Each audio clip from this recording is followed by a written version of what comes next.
Hello everyone, it is Foul Play here, and we are back for another Modern League. So we're back on Blue-White here today as well. I was very impressed with, I think I've played 3 leagues with it now. Gotten 2 3-2s and 1 4-1, and I think there's, room to improve from all of that. So I was so impressed, I, went ahead and made a little record up here, and we're going to be keeping track of our blue-white games as well as our normal ones, seeing the win rate. So I have made a few changes to the list since I played it last.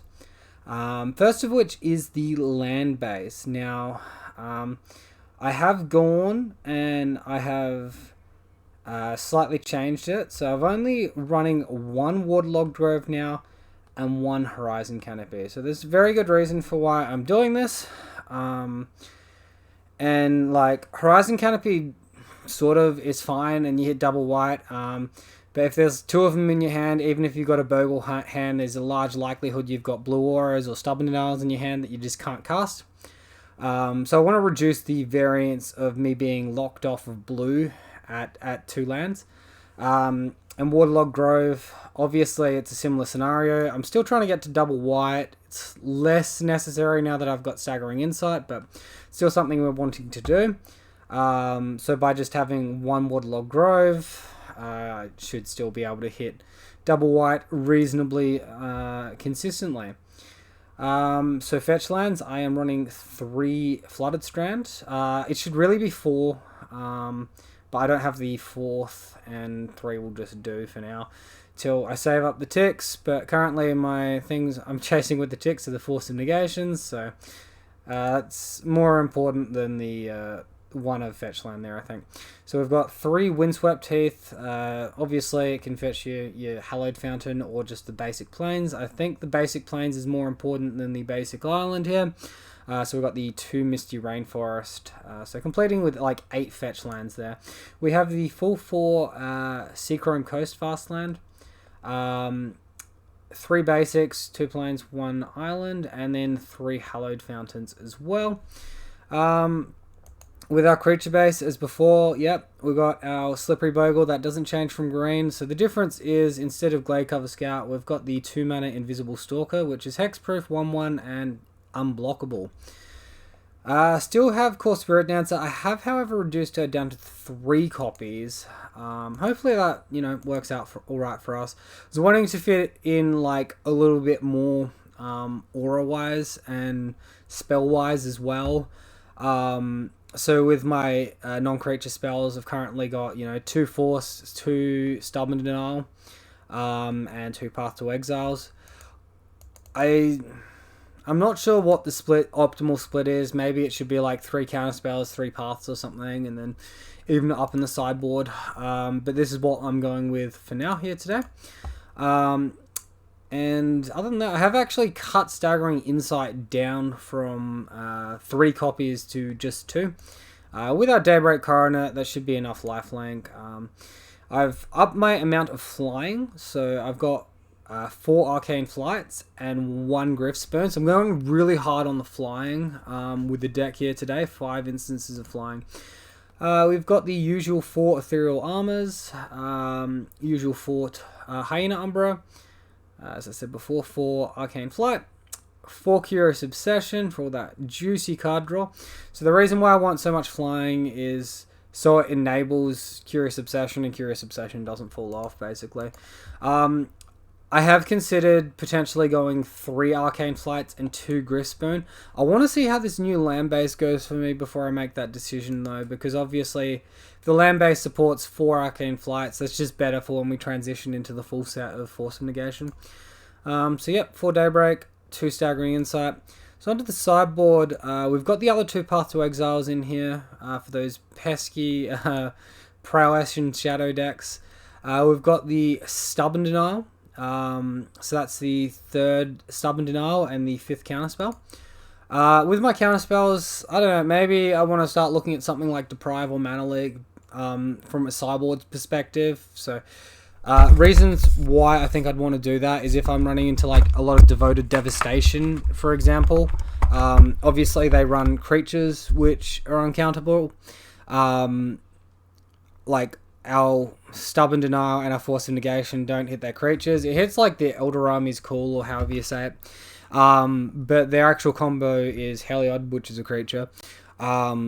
And Walking Ballista, which is a creature, plus, you know, I guess a couple of other creatures as well. But their entire combo is creature-based, so Stubborn Denial and Force don't seem good, but that's not huge in the meta, so I don't think we get blown out by every game. Enchantment and Artifact Hate is Disenchant currently. I am sort of tossing up whether or not it's worth going for like Revoke Existence, which is a sorcery. I think I've seen some blue control decks running it. The difference with them is they have Teferi and we don't at the moment. But yeah, obviously, if you're versing a Hardened Scales deck, which has Lurrus, and you can exile the enchantment with a Revoke Existence, that's way more powerful than like the instant speed in that scenario. So I have gotten rid of Lurrus from the sideboard as well, and Soul Guide Lantern, and I'm running the Rest in Peace. So unlike the green version of this deck, we don't really rely on our graveyard too much, at least not with this build that I'm running here today. So Rest in Peace is just a more powerful effect than Soul Guide Lantern as far as it just exiles everything. We've got 2 Dampening Spheres. We're not running into that much Tron at the moment. We did versus Storm deck in one of our earlier leagues and beat it with this with the blue. So I don't know how bad both those matchups are. Even if we're versing Tron, we do have some counter magic, so something. And then of course the 4 ley lines in the side. So with that, I guess reasonable deck tech out of the way, we're going to just go ahead and get into a league here. And you know, look to get on the board. Hey, we have found our round 1 opponent, our match 1 opponent here. We are up winning the die roll and up against Airy. So we'll be on the play. It's got no auras, we've got to throw it. It doesn't have blue mana, so we have to throw it as well. It also only has 1 mana, which is an issue.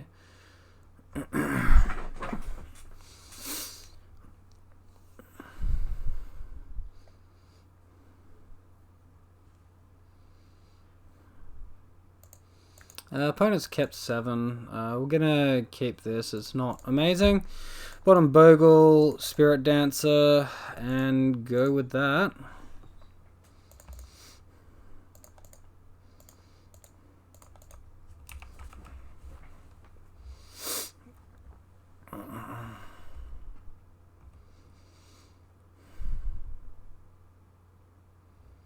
Oh, yikes. I wish I didn't bottom that Bogle now, but alright, it's not a bad draw.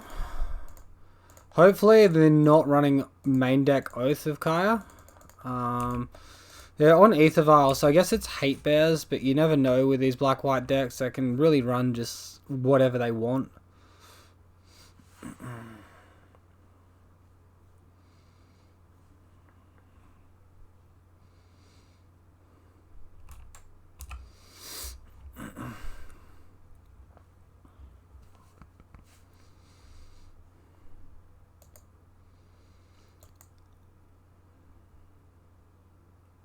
So Thalia is sort of fine here.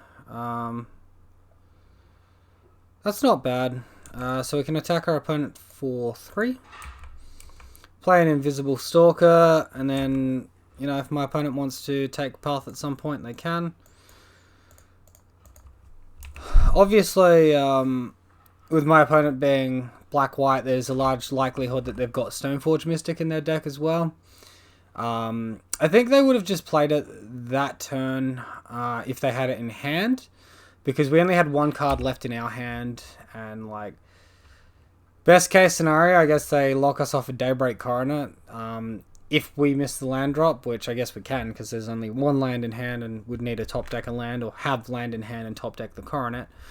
But yeah, Ghost Quarter up. Alright, they're attacking us for 2. That's fine, we'll just take that.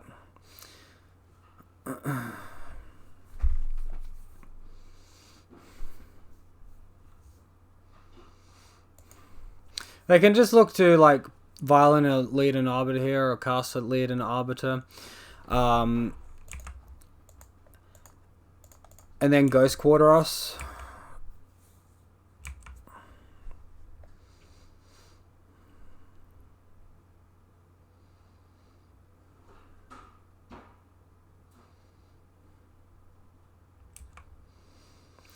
So our clock's not amazing here, but it is faster than our opponents. So we're dealing 4 damage a turn, they're dealing 2.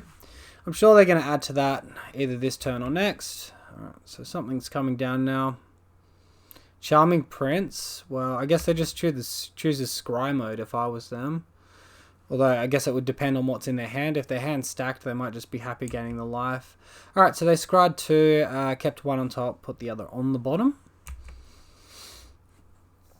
So now we need to be sort of careful because we're in like Flicker Wisp territory.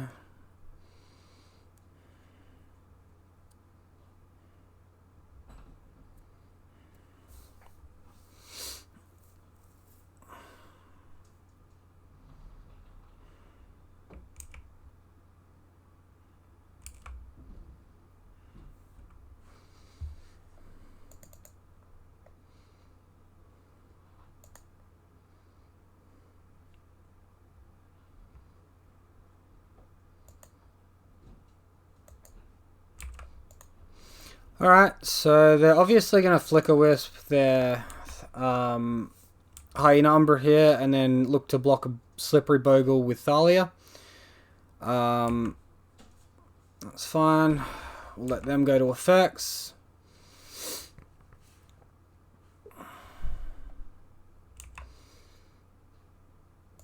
And before damage, we'll just path the Thalia here.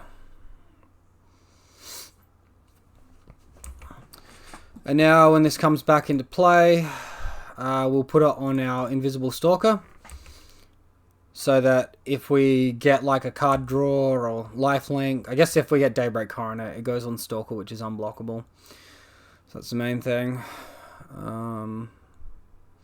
We now have Stubborn Denial for things like, I guess, Path to Exile or whatever.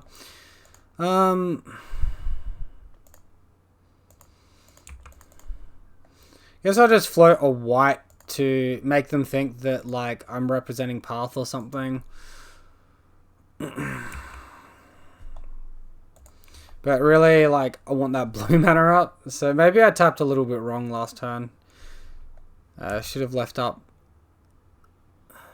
I guess it didn't matter how I tapped, unless I left up Island and tapped both Hallowed Fountains. So, yes. Yeah, we did see Ghost Quarter on the field, so we could have assumed that.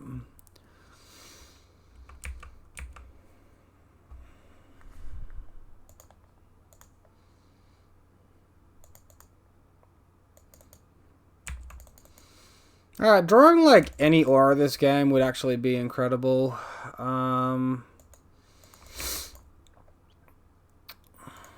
We're like losing the race pretty hard here. I still want to apply some pressure, so I'm attacking with the Stalker.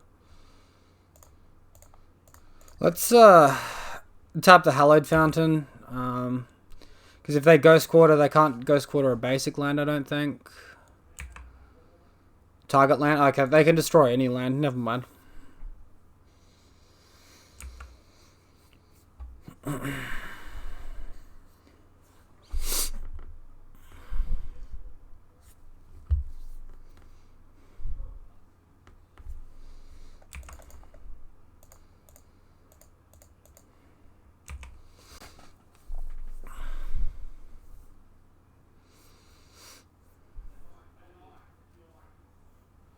So no Flicker Wisp in response to us blocking the Charming Prince to flicker the Hyena Umbra there.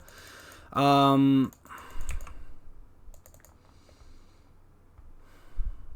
think they've just got land in hand, to be honest.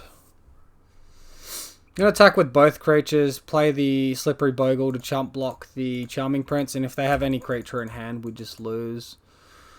We've drawn, like, exceedingly bad this game. We've drawn 3 creatures and a land and a Stubborn Denial. Like, we haven't seen a single aura, which is awful. Opponent is actually at the stage where they can take us off double white now.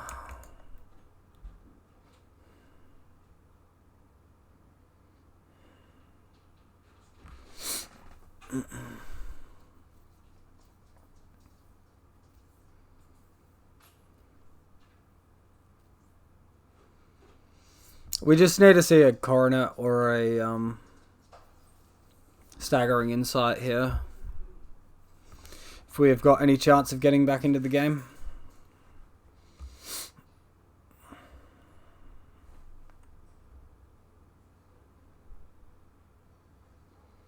Not sure why they're taking such a long time to think about their attack. Like, it seems a little bit confusing.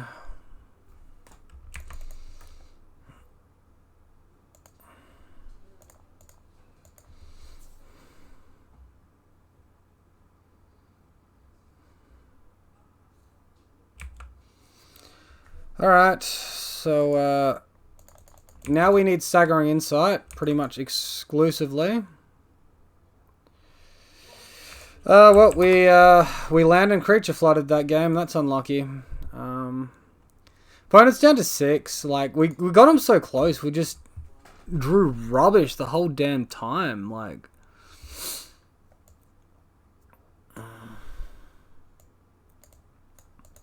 really frustrating stuff.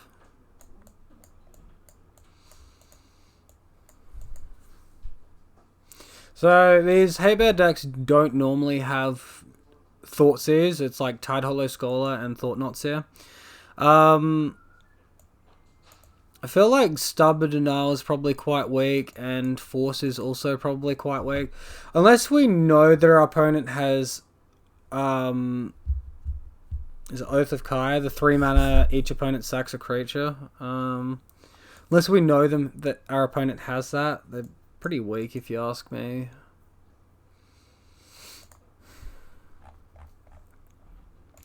Might leave like 1 Force in for the 1 Core Spirit Dancer. So we'll leave 1 Core Spirit Dancer in, take 2 out. Take out all our other counter magic other than that Force. Bring in Path and Disenchant. Disenchant's going to be important for Stoneforge Mystic if we see it. If not, it hits Vile. Maybe 3's too many and we can just go like 2 and bring in another Force. Like, we could force a turn 1 Aether Vial and then that could slow our opponent out of the game tempo-wise. Well, look, I'm going to keep this hand and hope we draw better than we did last game, but at least our Staggering Insight draws us a card each time we attack. Both our creatures are unblockable. We have a removal spell. Yeah.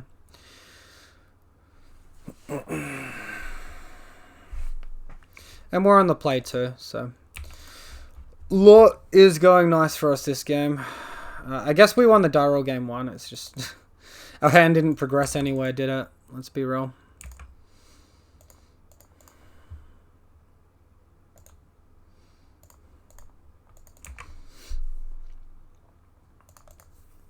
Decent draw.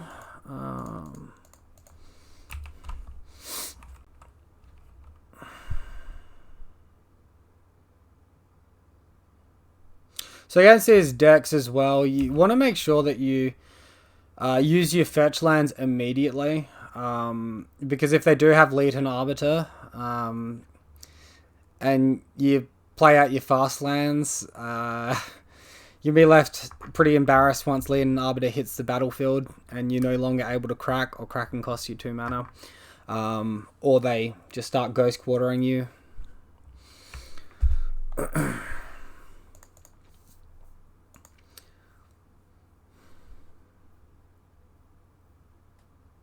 So they topped 1, bottomed 1 with that Scry. Here I'm going to go Staggering Insight, using the planes in hand there. If I draw a Bogle, I might want to play it to play around Oath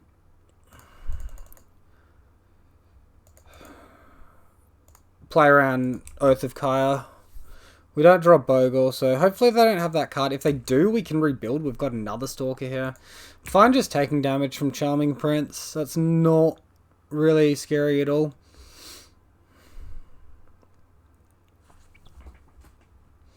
The reason I'm taking out Core Spirit Dancer in these matchups, by the way, Flicker Wisp hits it, Eldrazi Displacer hits it, Path to Exile, Fatal Push, all hits it. Like, it's very vulnerable. And we have the card draw, so we shouldn't really need it.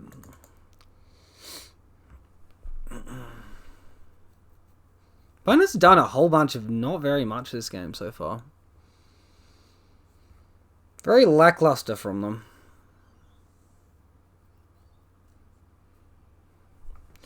Charming Prince again. Alright.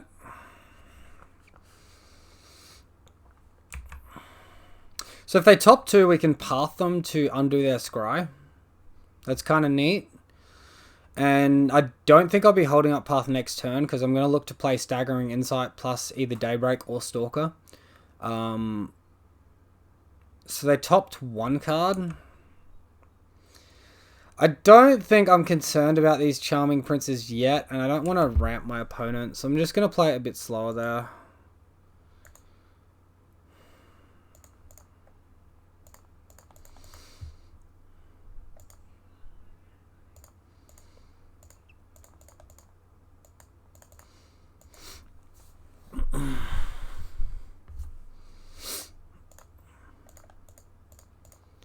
Let's go in on Stalker.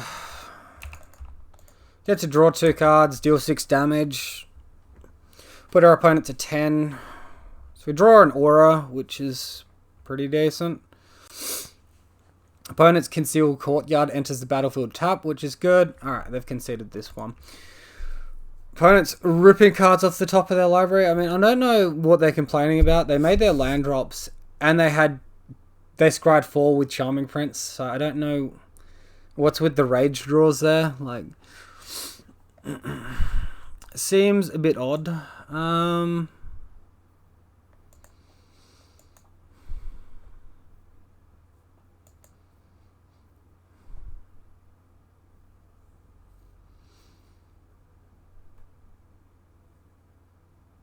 Let's just run the same list.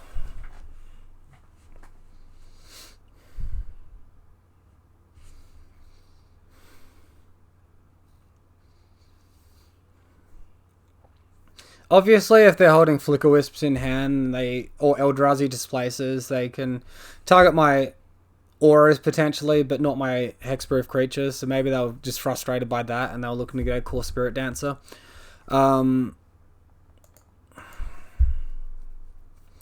Quite possibly. Alright, so no creatures, so we do have to throw this one. Everything else about it looks good though, so sad times. Still no creature. Alright, we'll keep this one. Bottom Disenchant and Daybreak Coronet.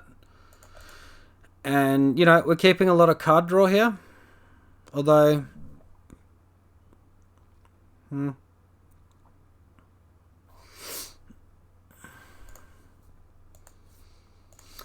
if we have a 3-power creature, it might be difficult to attack though, so maybe I'm better off bottoming either Curious Obsession or Staggering Insight and keeping the Daybreak. I think it's pretty unlikely we don't draw another Aura though. I think this is okay.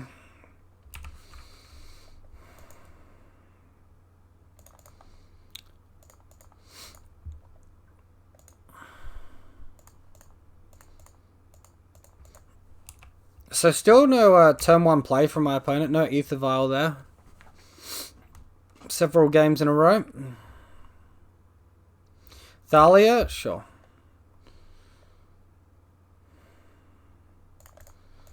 Seems like a decent one. So I'm just going to play Hyena Umbra here and pass. I don't really need to attack here. I'm going to attack next turn when I have more power. Or more toughness, specifically against Thalia. I can't play Curious Obsession that turn, because if I don't attack it will fall off my creature. Sure. This card is pretty pointless.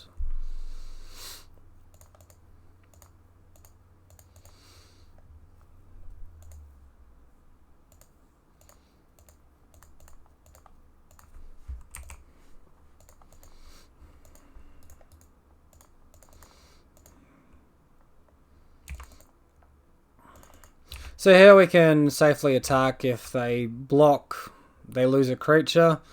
If they don't, we draw a card.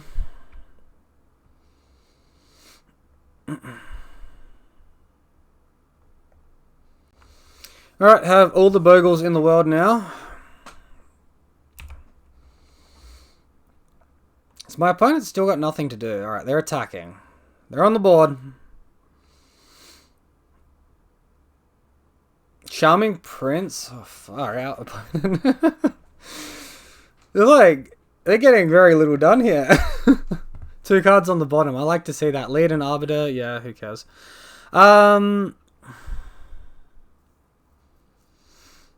So I think we play Curious Obsession here for the potential to draw an extra card. We're going to lose a life or 2 life off of Campbell. That's fine. I'm going to attack our opponent. Opponent can chump block if they want. They do chump block with the Arbiter. Okay. So we just gain a bit of life. We play a Bogle as potentially a chump blocker if we need it. If not, you know, just Oath of Kaya protection. Or it's Kaya's Guile? Kaya's Guile. Yeah, Oath of Kaya is like an enchantment, I think. Kaya's Guile protection.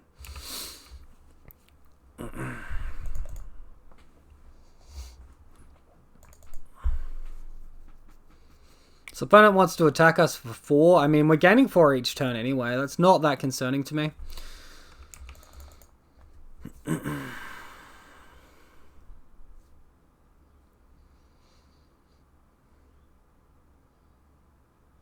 Neither is that. This card's amazing. I'm going to play it.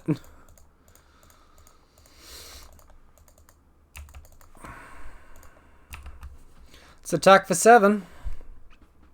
Opponent's got 1 card left in hand. So, you know, we got him on the back foot now. Cycling, silent clearing. We like to see that. We very much like to see that. And now they can't attack and are on blocking duty? Oh no. I love this card. This card's got some really sweet stats. 3/3, Vigilance, Menace, Lifelink. Alright, well we don't draw anything too exciting then. I think we'll just play out this Hyena Umbra here. Attack our opponent. You know, lose some life.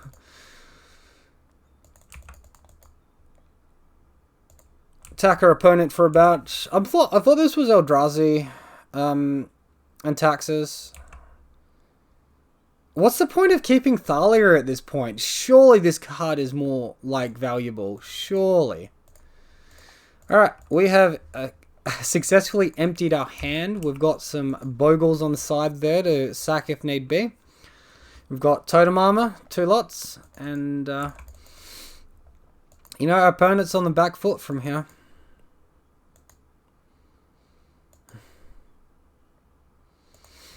Alright, looks like my opponent's writing, he wrote G, I guess that meant GG. Yep, cool. Alright, so we get there with our giant dude. Always nice. I mean, the blue didn't really do much then, like the card draw was kind of nice. But other than that, like, it didn't do a lot, right? Yes, the Invisible Stalker was unblockable in the second match, which was helpful. Right, so we've found our match 2 opponent now. Lost this dice roll. I still have eczema. I versed this person the other day. I'm gonna keep this. This looks pretty good. Flying, Curious Obsessions, Bogle. Is this the Burn or Prowess player? Or is it Death Shadow? Don't like the look of this Thought Seers. Man, if this was Force of Negation, would be so much better off right now. Or if we were on the play, like, would be in a very good spot on the play. Turn 2, either we get card draw or flying. Now we just hope to draw a guy, I guess.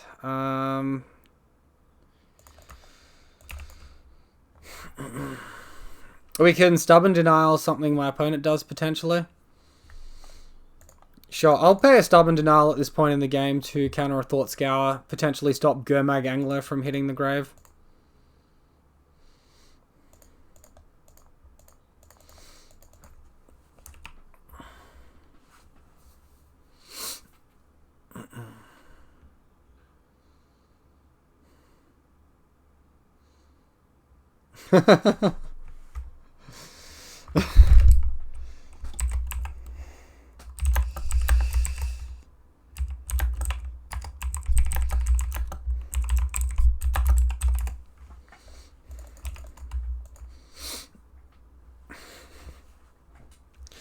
So yeah, that was kind of funny that we got a free counter on the Thought Scour then. Opponent writing whoops in the chat. Oh, I forgot to put my chat box back up. So just get that back on out there. Opponent's not doing anything there. That's interesting. Alright, well, we've got a few auras in hand here that don't look too nice to us. The path was a good draw though. But no land and no creatures. It's going to be a pretty rough one to come back from, I think. Fetching Swamp. Why not something else?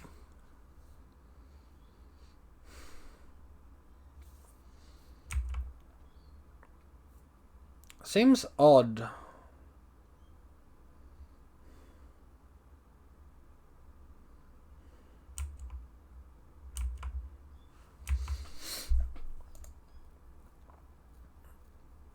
Alright, so that's not a bad draw. I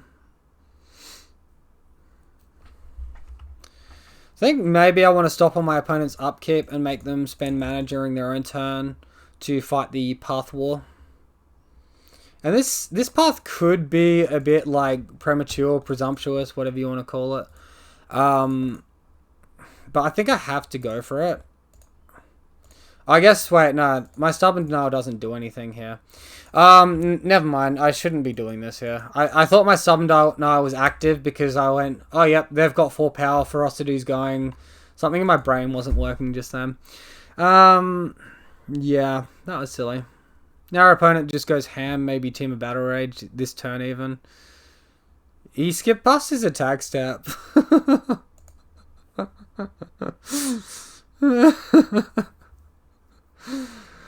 Oh man, oh well.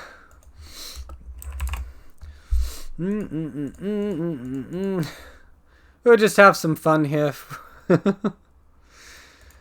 We'll buff up our opponent's thing and concede. Can't be bothered doing the fetch land thing there. Obviously we just didn't hit what we needed to.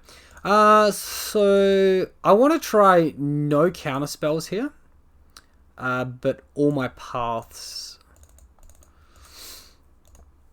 And Core Spirit Dancers, probably our weakest card because it's very difficult to go in on a Core Spirit Dancer.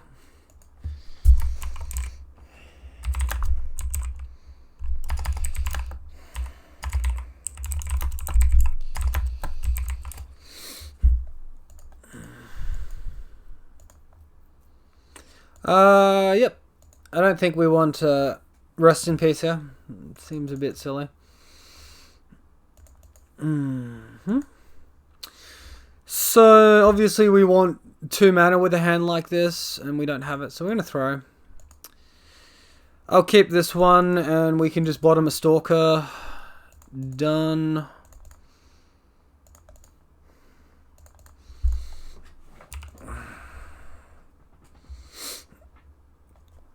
Oh, actually, that's a bit foolish what I did there. Because if I just put lifelink on my opponent's shadow and they attack me, they gain life simultaneously to dealing the damage. Yeah, that was bad. I didn't need to concede that. I had like pseudo removal with the staggering insight. Alright, that's interesting. Yeah.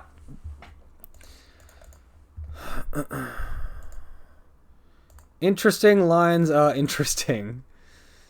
Alright, so double Mush's Bobble this turn from my opponent. Oh, that's a nice looking aura. I am a fan of that aura. So here I'm just going to get basic planes. Hopefully it doesn't come back to bite me. Hopefully no Mystical Dispute either. That would be very frustrating here from my opponent. Alright, so Stalker has resolved. We've got our Leyline protection, which is nice, so no Thought Seizers or anything. Going to disrupt our hand, although I wasn't going to do that on the first turn either, and I didn't mention it then. So yep, that's the Scourgeclaves. Opponent is also discarding stuff there. They've got a big grave. And we're going to have a big board here.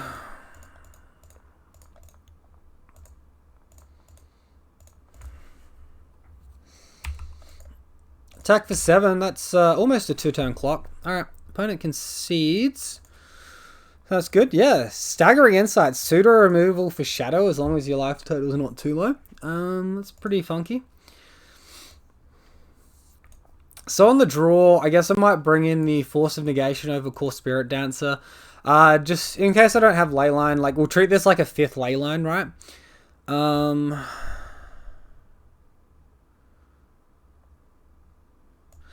I might even -1 Curious Obsession for another Force of Negation. I really need to resolve a Bogle hand, right? Or a Stalker hand. Alrighty. I mean, I guess we keep this, but it's not very good. We have to hope they have 1 discard spell. Alright, so no discard spell. That's fine by me as well. And a Daybreak. Ooh, hello. Getting quite excited right now. For any of my Australian viewers, almost as excited as Big Kev. That's a bit of a throwback. Alright, so I guess we play Stalker here. Opponent, I don't know why they're not doing anything. It feels like they have either Stubborn Denials or like Engineered Explosives. And yeah, it's odd. This is, you know, slightly more mana efficient than just doing the Arcane Flight on the Bogle and attacking, and next turn looking to Daybreak. My opponent might even like tap out here to do what they need to do. 3 mana. Alright, well, we played into a Radiant Flames. I guess that card is seeing play at the moment, so a little bit loose from me not to play around it. We are better lucky than good, though, and hit the Bogle off of the Horizon Canopy cycle. Or Horizon Canopy draw, whatever you want to call it.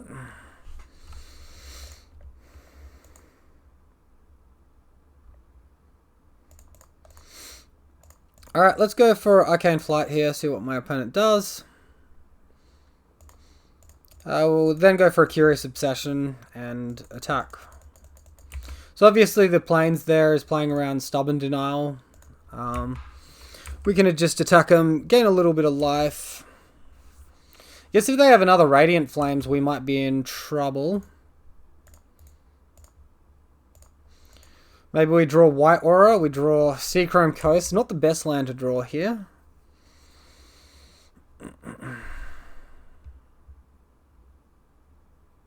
They tapped that for black, so that's got to be something for us, right? Another Shadow? Okay.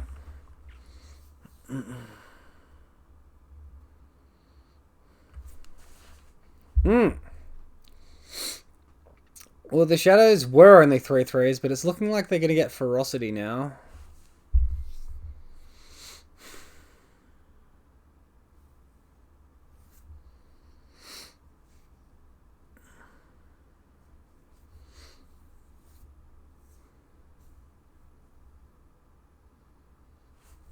I think I just look to cast the Curious Obsession, see what my opponent does. Alright, so that's getting Stubborn Denialed. I think I'm happy attacking for 3. That'll put my opponent's creatures to 8. That's a lot.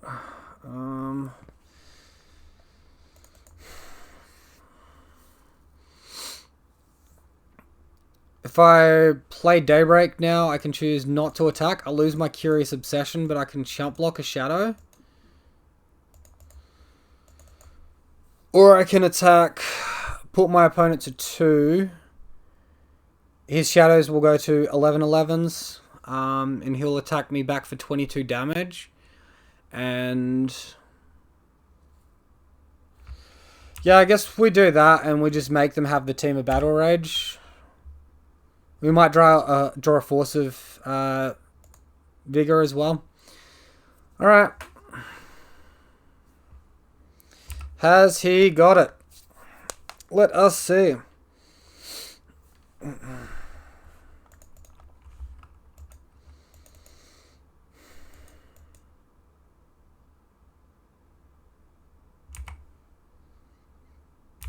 Oh no. He's not just going straight to damage. We're in trouble.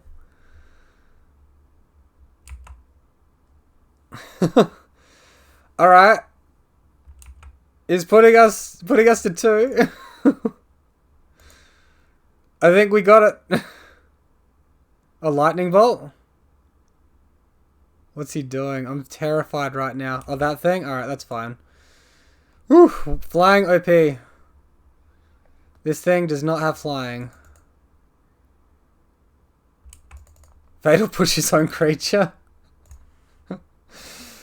Oh man. Oh, that was a close one. Holy cow. Well, a little bit of math, and obviously, like, we made the critical decision to force our opponent to have it. I think if we waited the extra turn with that Scourge creature, we might have just lost it. Ooh, wow. Wow. Crazy games. So we're losing the die roll on this game. We are versing Canto Gianni. I'm going to keep this hand. Seems pretty decent in the blind to me. Double land, Bogle, 2 auras, one of which draws card and removal. Seems pretty good. Alright, some sort of Eldrazi and Taxes deck. So you know what that means. We use our fetch lands straight away. No waiting on the fetch lands.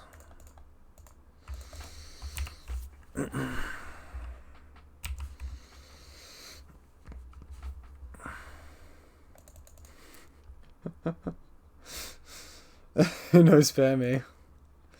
Oh, is it just white Eldrazi Taxes?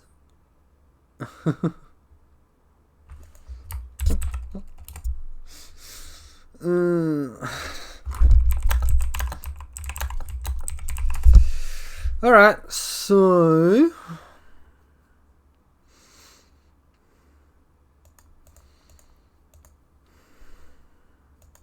this force is looking pretty average.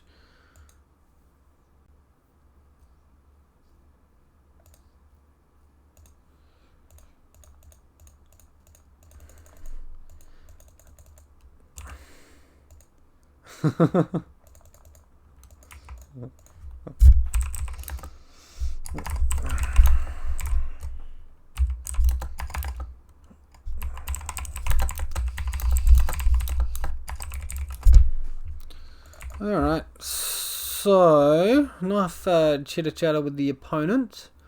Let's see what they do this turn.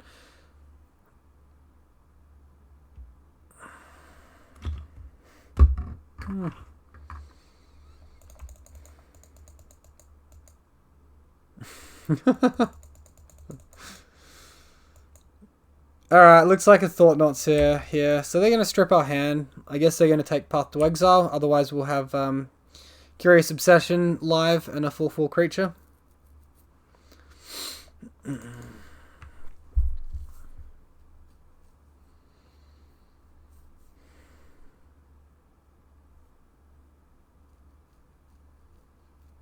Yeah, it's spicy.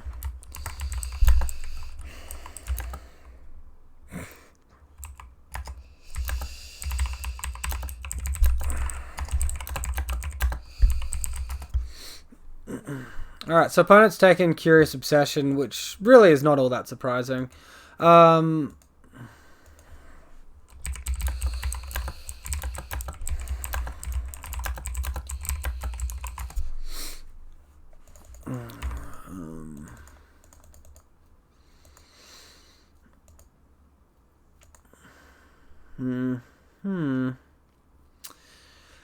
Alright, so not the best turn from me.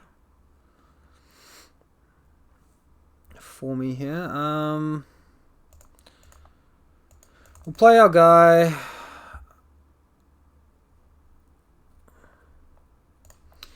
Alright, so I think we just play the Seachrome Coast out here. just so it comes in untapped.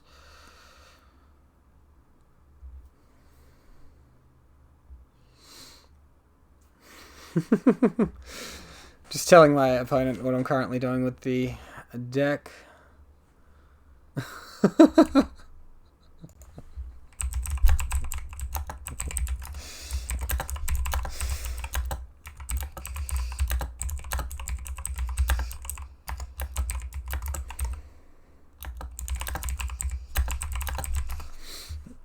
Alright, so I think we want to path the Thought-Knot Seer here before they can like Eldrazi Displacer. Sorry, before they can Flicker Whisper on the Violon 3.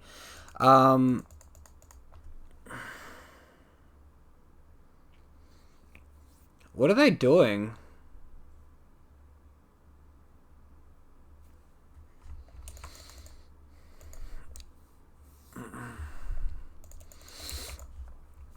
Oh, that's a spicy draw.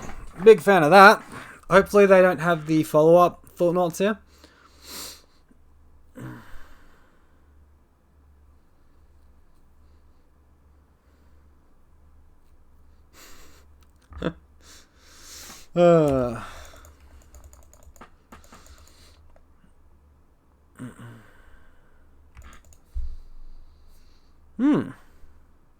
Couple of decent auras here. I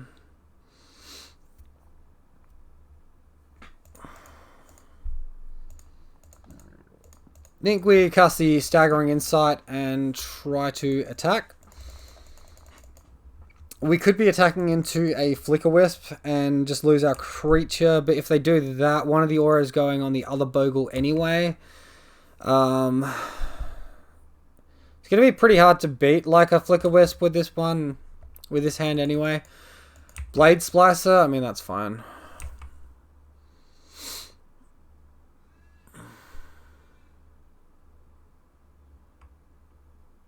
Sure, I'll eat both those creatures. Wait, Blade Splicer. Oh, both have first strike. Oh, good. Yeah, okay, never mind. It didn't matter what order I blocked in there, though. I guess if we top deck like a Flying Aura or something and they don't have Flicker Wisp, we might get there. It's not quite over yet.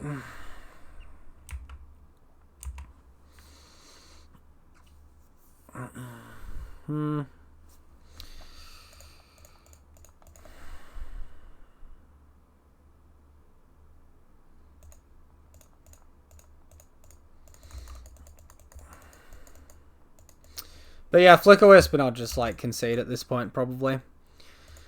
Although we have rebuilt pretty sufficiently, the top of our deck has helped us. So that's just a chump block, and then I guess they flicker so we don't gain the life. I mean, that's still beatable. Like, we need to find flying, but that's still beatable. Now they're flickering the Blade Spicer, getting a token. Yeah, all of that seems pretty fair and reasonable from my opponent.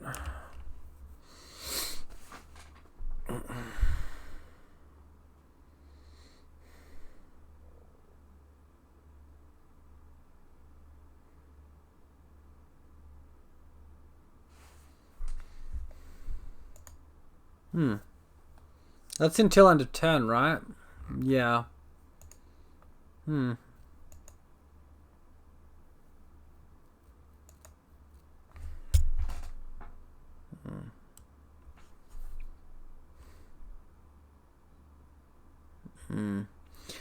Rip.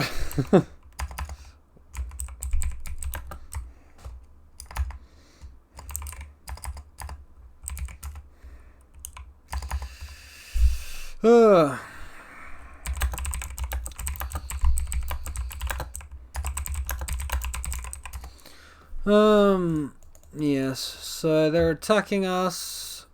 We can block the Golem here. They were gonna just like flicker what I block to stop the life gain there and deal a chunk of damage to me. But I guess they netted 3 points of damage then anyway, so they just went for it. Flying.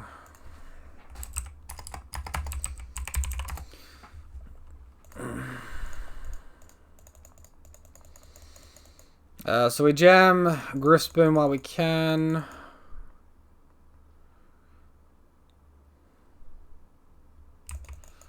They're flickering Blade Splicer. Yeah, clutch. And attacking. Alrighty.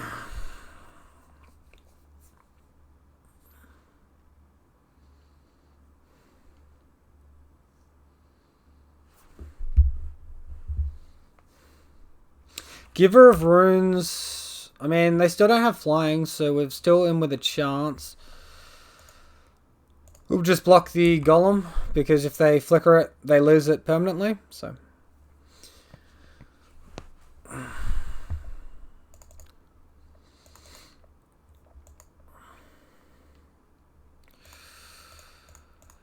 And we're slowly digging ourselves out of this hole that we were in. Alright, so Ethereal Armor is going to be a really good one here.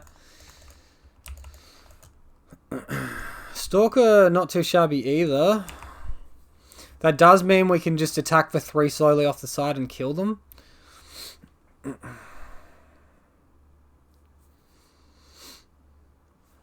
Alright, so we're all the way up to 20 life still.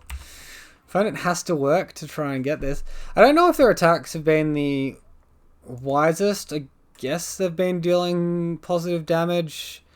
Like, I think they'd be better off building a wide board as opposed to me gaining the lifelink. But, like, when they attacked for 8 off to the side and we gained 5, they netted 3 damage. And then the turn after, I think they netted 0 and lost a golem token. I wasn't paying proper attention, so I could be wrong on that. But, yeah.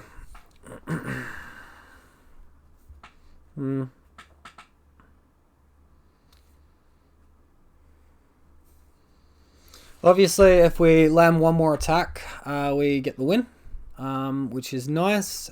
Or our opponent just fogs us to oblivion with Giver of Runes. But obviously with Invisible Stalker as well.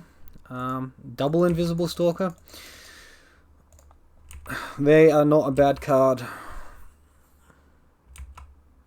Oh no, he hasn't, has he? Oh no! Oh no, mate.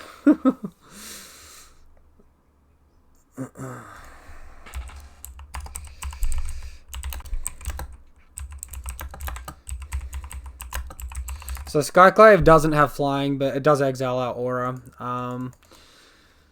Obviously our opponent has a chance to beat us now. Well,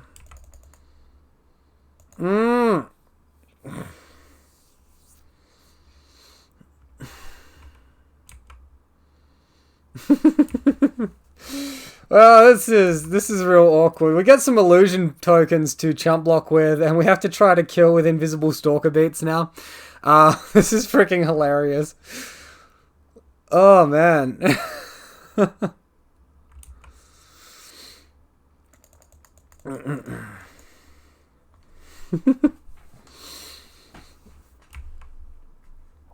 Watch us lose all our auras and get crappy 1/1 illusions in return.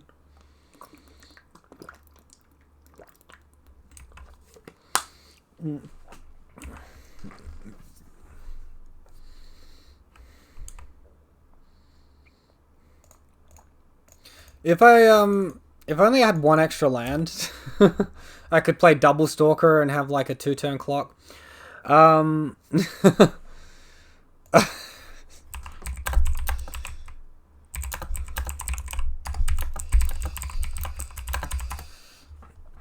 So we need to survive 2 attacks. Obviously, we have 3 chump blockers. Yes, what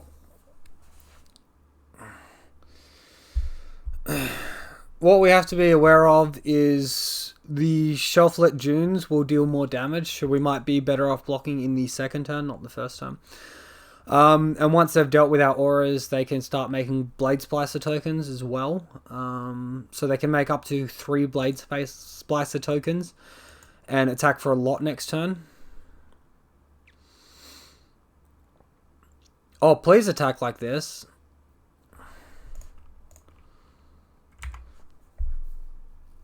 So we can take 9 here. That's all right.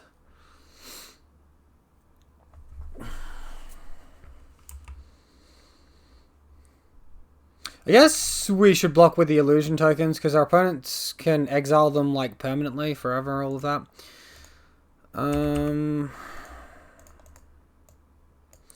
We also get to start drawing cards from Core Spirit Dancer as well. Maybe we can combo a few auras here, or maybe we just get big steaming piles of jump blockers.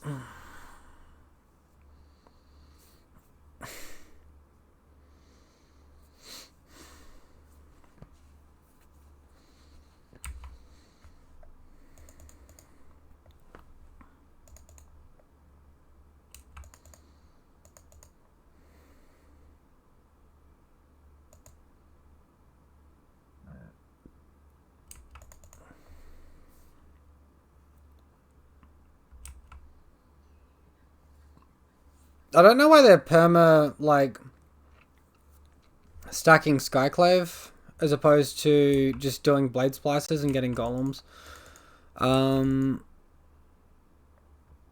I guess they're just going to shoot down the Spirit Dancer and the Illusions and all of that.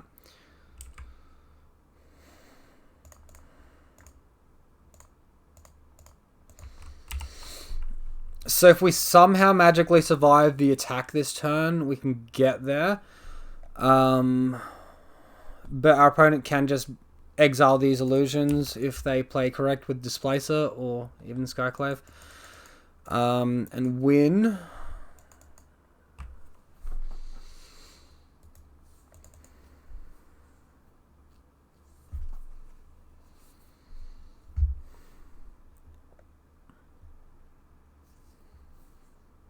Because they only have to exile these 2 illusions and force me to chump block with Stalker, so that costs this mana here. Then they've got 1 extra lot of mana later for potentially next turn.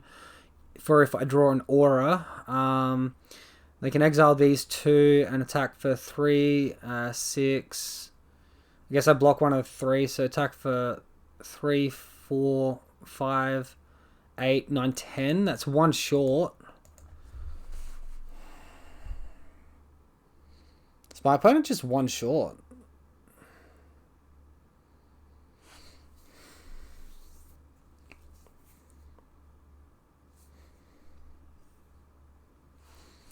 Visible Stalker definitely is being an MVP here with its built-in unblockable. Oh my goodness, Skyclave is annoying. What an interesting game.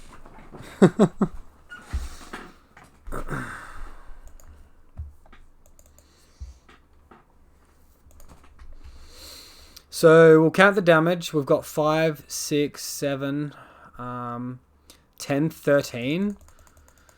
Oh man, not like this. 1 point off killing my opponent, really?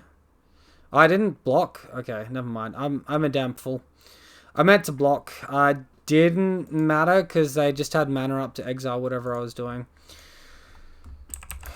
Alright. So counter magic out here.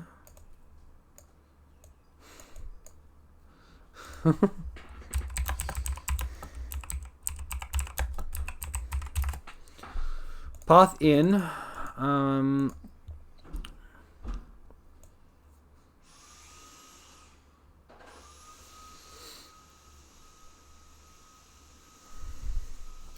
I concerned about Stoneforge Mystic? Potentially.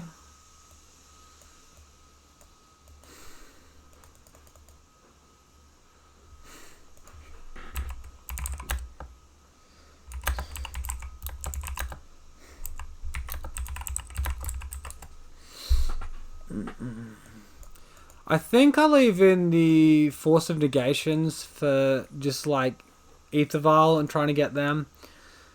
Get their Aether Vial. I don't think without seeing Stoneforge Mystic I want to bring in Disenchant on the blind.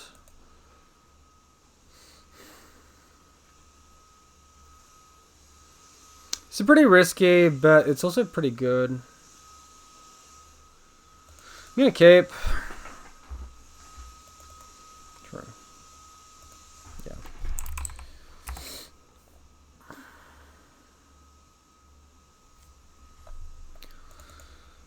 can't even remember what I versed in the first 2 rounds either.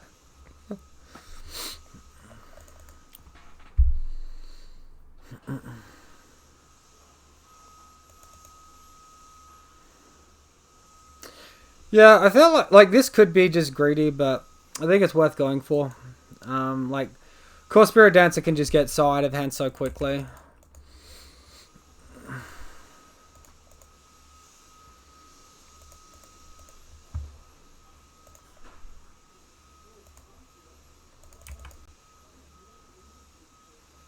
That is significantly safer, and I think I'm going to go for it. In case they start attacking my land base, I'm still going for the Hallowed Fountains here. I'm not concerned about, like, saving life at this point.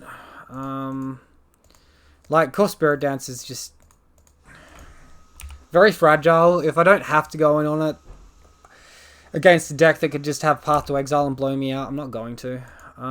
Okay.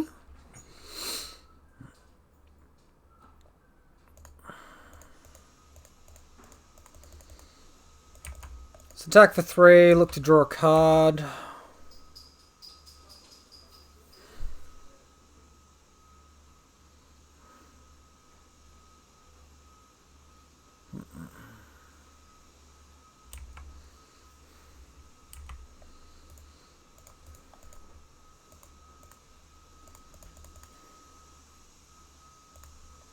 Play Flooded Strands, second main, get that last Hallowed Fountain out of the deck. Mirrodin Crusader. That's a big yikes.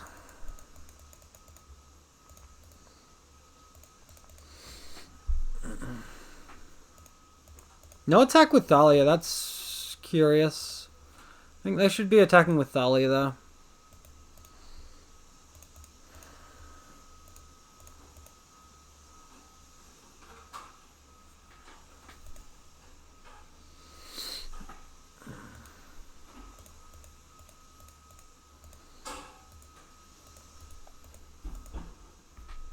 Alright, that's a good draw.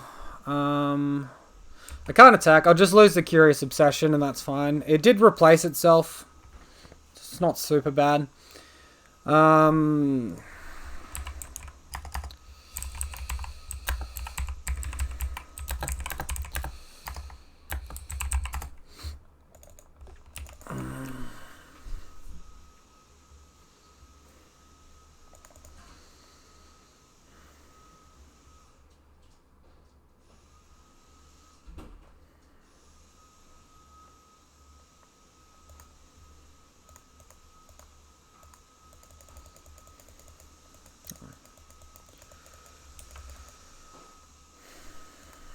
Let's just go a little bit ham on the card draw here on the Core Spirit Dancer. It gets slightly better than revealing the Daybreak. Got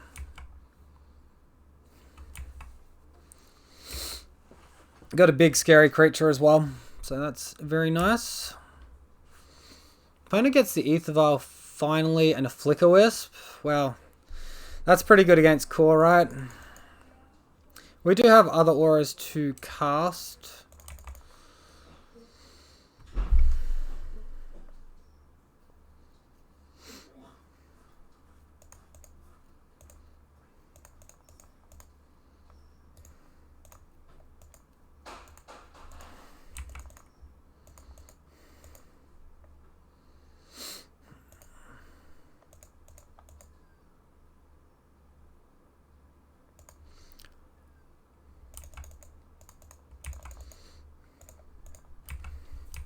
Attack with both creatures here. We can't block with Slippery Bogle anyway. We'll be gaining 6 life regardless. And, you know, we might even get a decent attack with our Slippery Bogle. With the Daybreak Coroner if they attack with both Crusaders next turn. Crusader is dealing 8 damage, so it's quite a bit. Currently quite flooded on lands though. Oh wait, I killed Thalia. I could have played another aura. I'm a freaking idiot.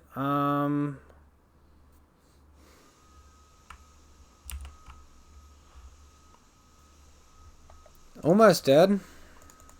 But not.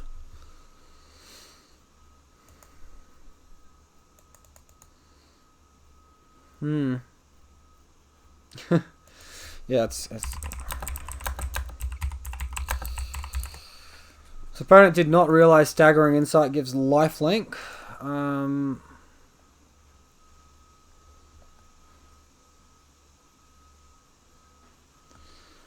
And they are getting back their Flicker Wisp, which is going to exile Core Spirit Dancer again.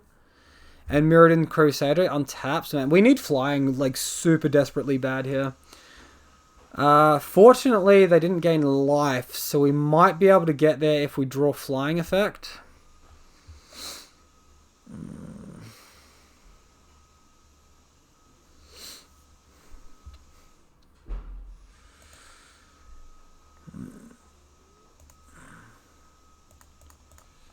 I played the wrong land there. It's not going to matter, though. Because my opponent just blocks with protection from my color and then attacks with protection from my color. Next turn... Alright, so I just conceded that match after chatting to my opponent and all of that for a little bit. Referred him onto my YouTube so he can check out the deck and the list and refer it onto his friend. It's easier for me than like trying to write down all the card names and sending it to them. The card names also have to be in like a single line. If you're looking to copy and post something, you can't have enters in that chat on Magic Online for some reason. Yeah, so I think I probably could have played that a bit better. Maybe if I went in on the Core Spirit Dancer, I would have got there. But we're back on to match 4 now. We are up against Werevenom, not winning the dry roll. And with a pretty awesome looking hand. We're going to keep this.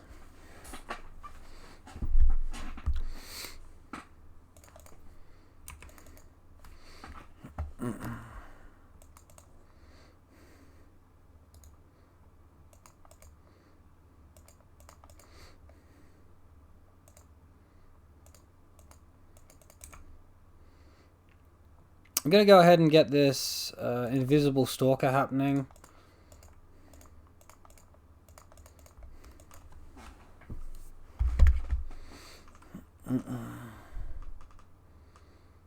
And then look to start getting my card draw happening next turn with Staggering Insight. We can also cast Staggering Insight and hold up Stubborn Denial at the same time.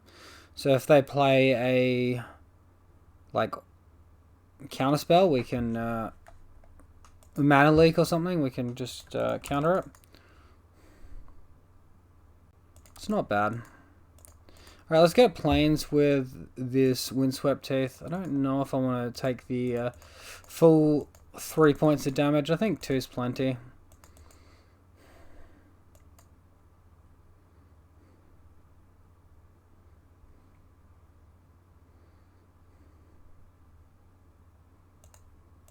Let's go ahead and Stubborn Denial the Growth Spiral. Stop, because it's like an Uro deck most likely. Stop their game plan. Alright, so that resolved. Staggering Insight resolved. Attack, gain some life. Draw a land. That's pretty awesome.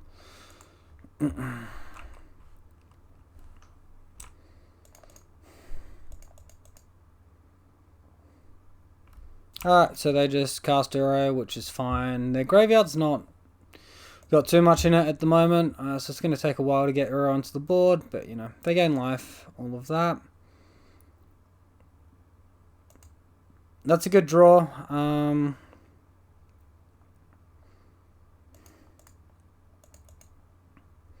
So I think I want to go Core Spirit Dancer.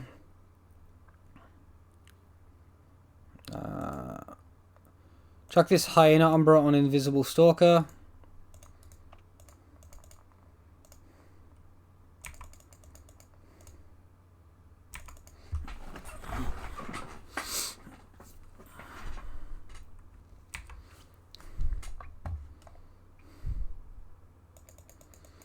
They're using Path on Core Spirit Dancer. Yeah, I think that's good enough to just counter. Stubby D.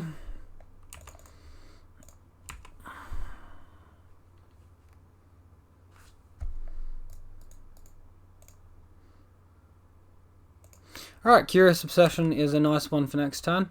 So this should be pretty hard for our opponent to interact with. Like, they can't block Invisible Stalker no matter what they bounce with our auras. Alright, and they've just ramped us to our last basic. And Spirit Dancer drew us a card and got 2 paths out of our opponent's hand. I guess the paths weren't that important. They did shock themselves for 2 damage with the Temple Garden though, so that might matter, the few points of damage there. Looks like they're able to cast Uro now. It's 5, right? Should be 6, like Croxer. It's so lame.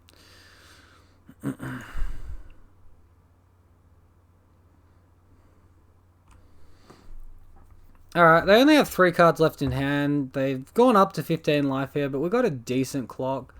Curious Obsession into Daybreak Coronet, attack for a bunch.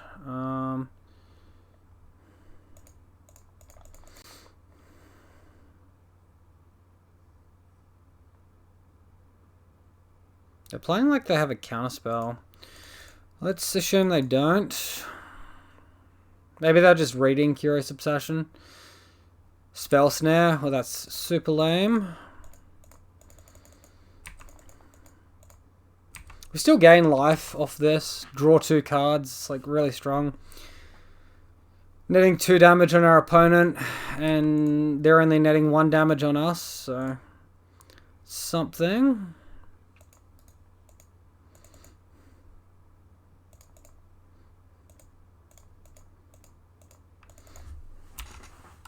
It's another Daybreak for next turn as well.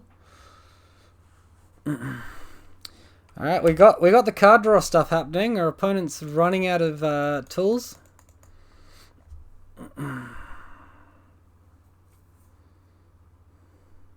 So Mountain means they're 4-colored. I guess we could have seen that from Ketra Triome.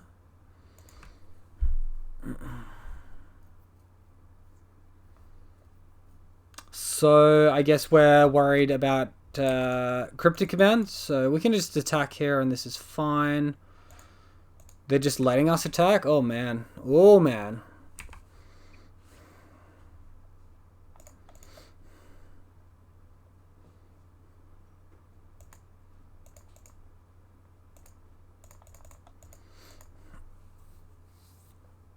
Let's get the Daybreak happening. Oh baby, alright.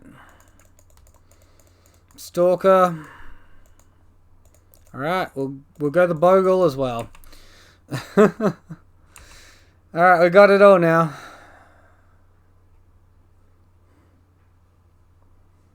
Might as well just chump block the Uro with the Slippery Bogle. Stop the damage.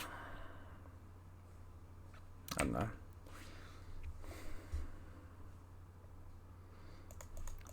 They don't have a land for like Mystic Sanctuary, and we haven't seen a Cryptic yet.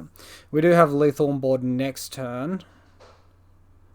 On our next attack, if we don't chump block, we have lethal, so I guess we don't chump block.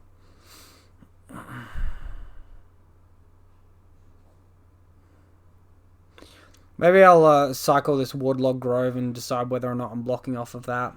If it's an aura I can...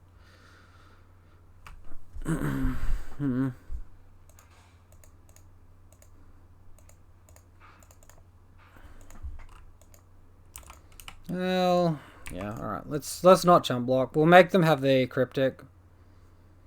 Oh, they're only on 8. Oh, they must have already gained the 3 life. I was counting as if they were still gaining 3 life off the Uro trigger. Maybe the trigger that popped up on screen was just for them to put a land into play.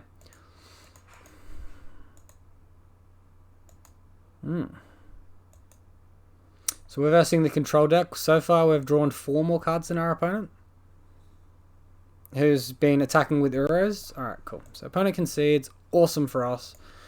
Okay, so Rest in Peace should prove quite good against this deck. I think our counterspells are going to be quite useful as well. Maybe not Force. No, Force seems good, because if they go for Wilderness Reclamation and we're like tapped out, we can still counter it.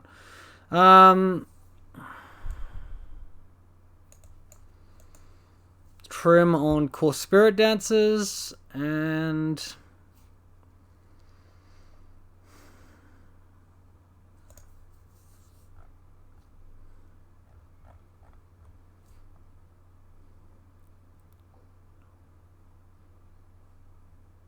think I'll leave one path in. Take out the Curious Obsession. If and when our opponent taps our board down, Curious Obsessions can fall off, so that's not great. And that'll do us.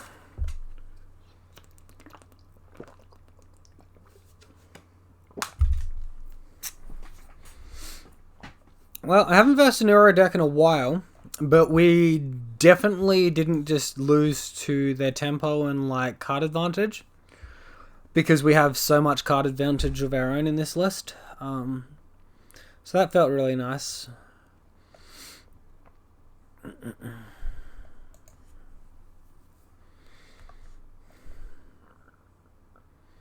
See what our 7 looks like. Hopefully it's good.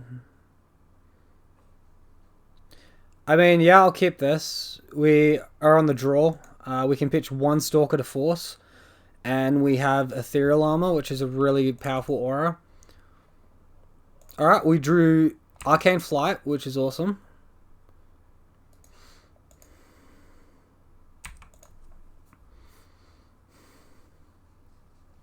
Awkward thing about Force of Negation is we can't counter the Growth Spiral, but I guess we can save it for something more important, like Jace or Teferi or something.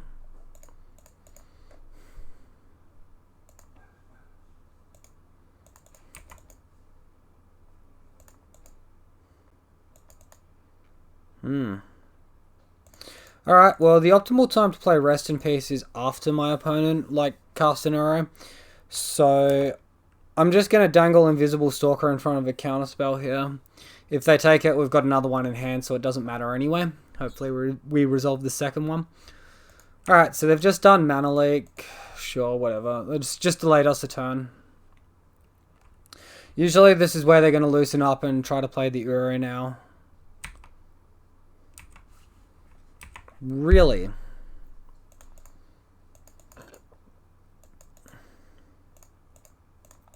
Alright, well I don't have the stones to play the second Stalker, so I'm going to do Rest in Peace instead. And that's getting remanded. Really wish my opponent would do something on their own turn. Full of 2 mana permission. Go away. Alright, so that's good.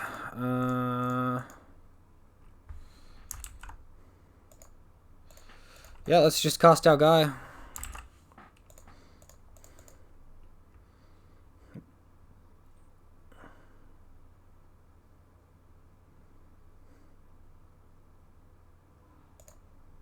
Alright, let's also cast our Rest in Peace. Could cast auras here, but I don't like casting Ethereal Armor into them being like open mana here, because I want that to resolve. I can't cast Curious Obsession because it will get sacked. And Arcane Flight is the one I'm going to be pitching to Force of Negation if my opponent does something. So, sure, whatever. His opponent exiled Uro to Force to stop the disgustingness that was that then. Alright, they've still got 6 cards in hand, so they've got plenty of cards in hand at the moment.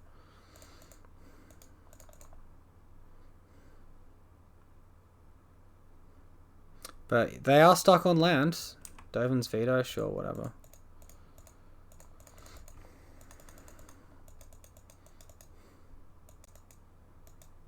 Could my opponent have more counter magic? Come on, man. Come on, another Force pitching to Fairy? Go away. Down to 3 cards in hand. Ugh. We are battling here.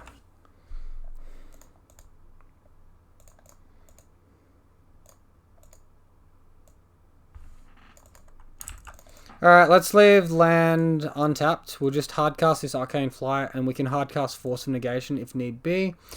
And then if they don't do anything during their turn, we can cycle Horizon Canopy and look to be more aggressive next turn.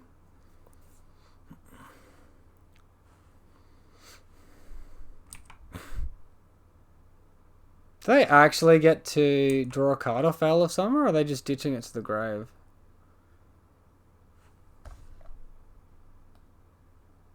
I guess we cast Arcane Flight, so I could have countered that, but you know, what's the point on countering that spell?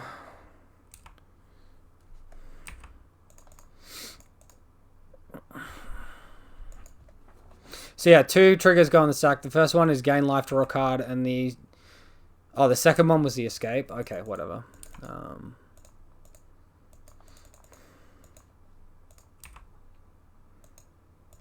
Oh baby, I'll take it. Buff up that invisible stalker via the ethereal armor, and hold up Force of Negation this turn with Slippery Bogle in hand. Doesn't speed up our clock playing the Slippery Bogle, so this is fine. How good does Unblockable feel right now? So good.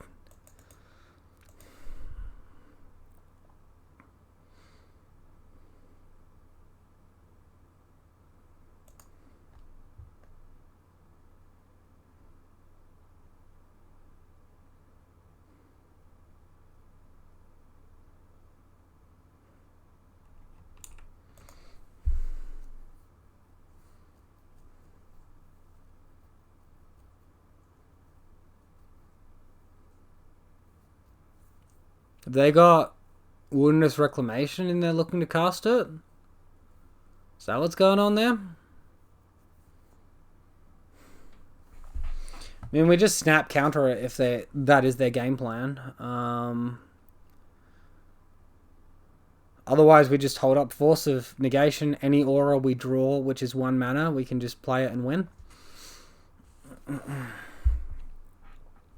Man, this felt clean. This felt surprisingly clean. Look at all these counter spells and everything. I guess my opponent was stuck on two land for a long time, so maybe I shouldn't be celebrating too hard about finding the answer to Uro decks. Vendilion Clique? What are they doing? Oh, they're just going for a cryptic command?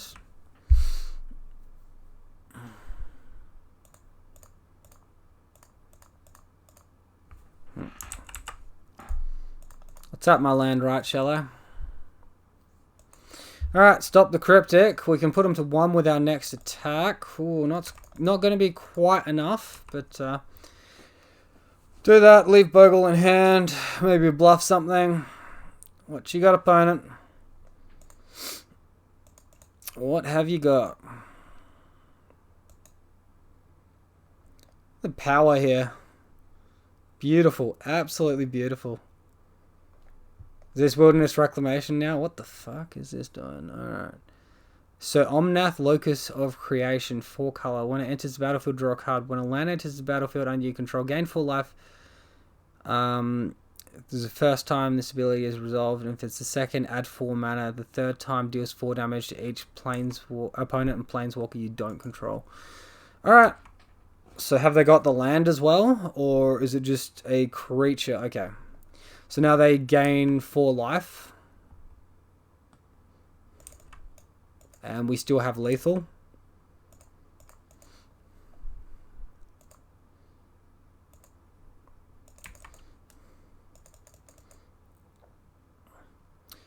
Alright, opponent's conceded. Sweet. 3-1. Let's go. Yeah, I think I feel a little bit sorry for my opponent there. Oh, looks like I've...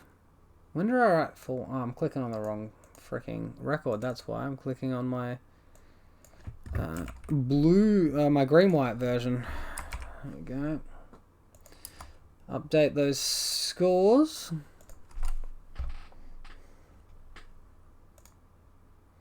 Oh my god, could those bloody notifications go away? Winning the die roll here. We're up against Cobalt Oak.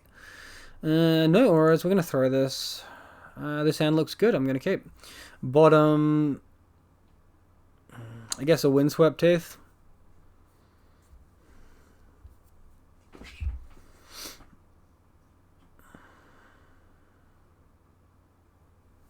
I guess we can bottom the island, because Curious Obsession, if it's a Ponza deck, we can get it off with the Seachrome Coast, and then we can get our 2 white with the Windswept Teeths, and that's fine.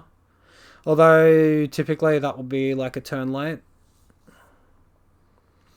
Yeah, we'll bottom a Windswept Heath here.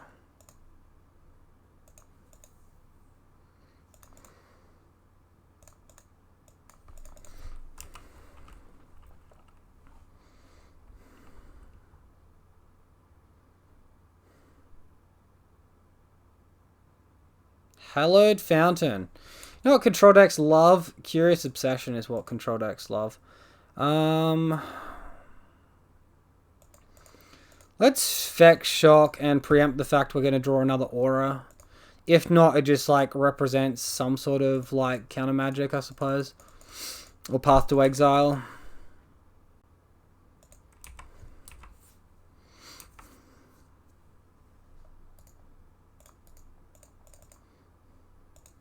That's a good one. We can't cast it this turn though.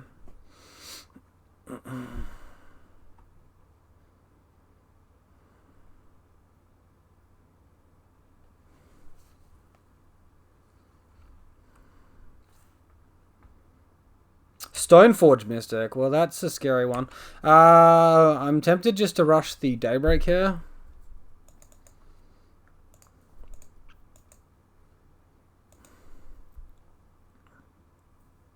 So opponent gets the Batterskull.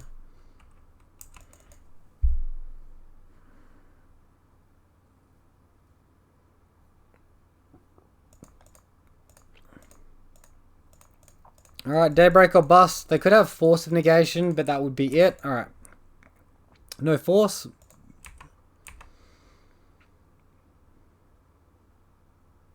And they're chump blocking with Stoneforge Mystic. That's interesting. Because Batterskull's a long way away from being hard cast. Alright, no chump block. Good. We get our card draw. I like card draw. Another Staggering Insight. Okay. Okay.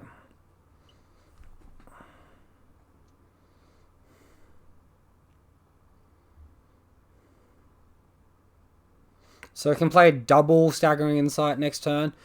And if our opponent doesn't block, we draw 3 cards off our attack. That's pretty OP. Stubborn Denial is a nice one too.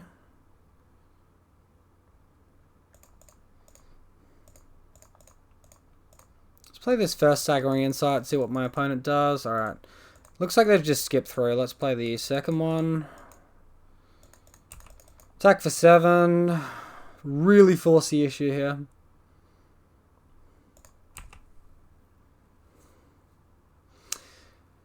And this turn they're chump blocking and flashing in the Batterskull, I suppose. Next turn, you know, if they go for Cryptic Command, we've got Stubborn Denial up. We can counter that. So that's really good.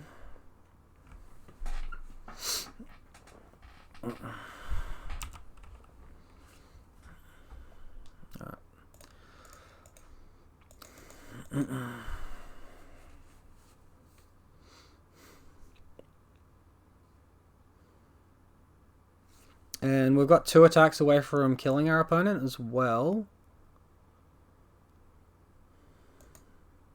Suppose if they bank on Cryptic, we'll get like 3 cards drawn as well. Which is awesome.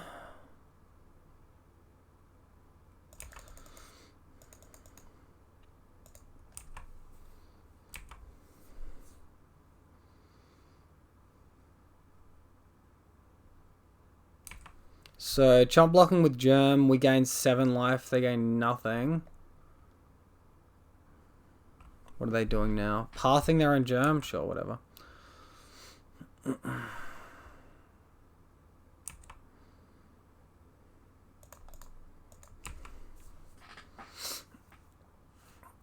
Some sort of flying would be very nice about now. Oh, what are they doing now? Batterskull, return it to their hand.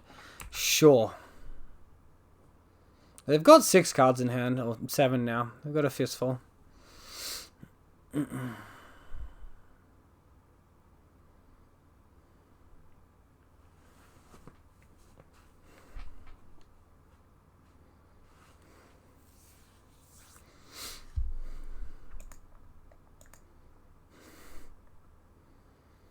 Field of Ruin is not doing much against us. Not this game. Sword of Feast and Famine.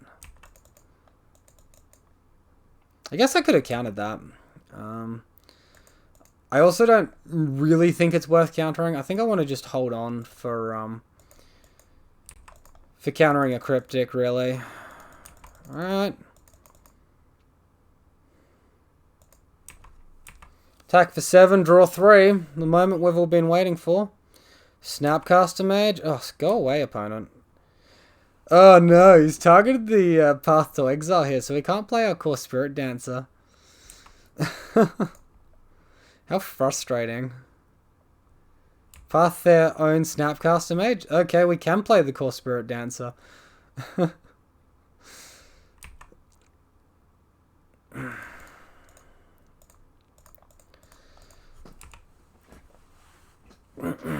Core is joining the party. Get ready for it. So I guess now my opponent can hardcast Batterskull and equip Sword. And then have Pro Green for the rest of the game. But we do have the Stubborn Null for the Batterskull, assuming they don't have a counterspell. We have to Stubby D this one.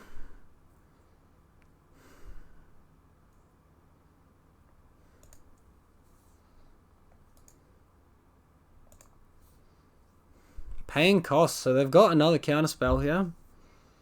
If they counterspell, I don't think they can equip this turn though. Force of Negation, sure.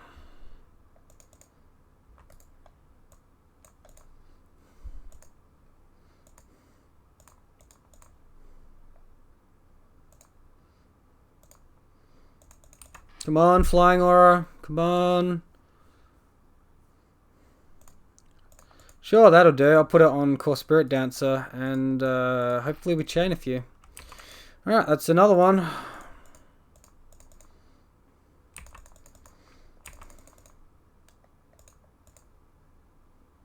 I guess we don't kill with Core, so we could hold her back. Or if we attack with both, he has to block one, so he's not going to have the Germ token anyway. Alright, let's do this. Put our opponent to 2. I guess we leave Flooded Strand in hand. We can only get 2 planes left in our deck now.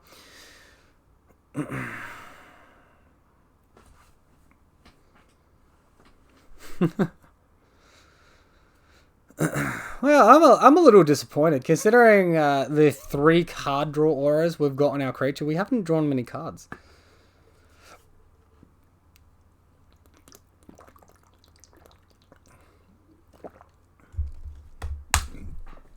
Our opponent does, however, concede. We successfully navigate the first game. Alright, that's really good. So Disenchant is going to be important here. I feel like Force is not very good, but Stubborn is probably pretty good. Some number of Path are probably okay. Some number of Core are probably okay. Evasiveness is going to be really, really powerful.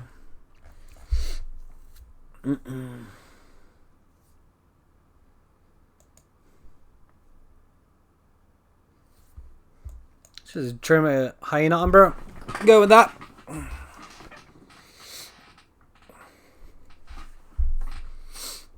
This deck's feeling pretty sweet. I'm enjoying it. I don't think there's a clear distinction between what's better out of Force of Negation and Stubborn Denial either. I think having a split in the main deck is reasonable. I think if you're in a more Thoughtseize heavy meta, having obviously Force would be a lot better. Because you can then force your opponent's Thoughtseize and protect your turn 1 Bogle.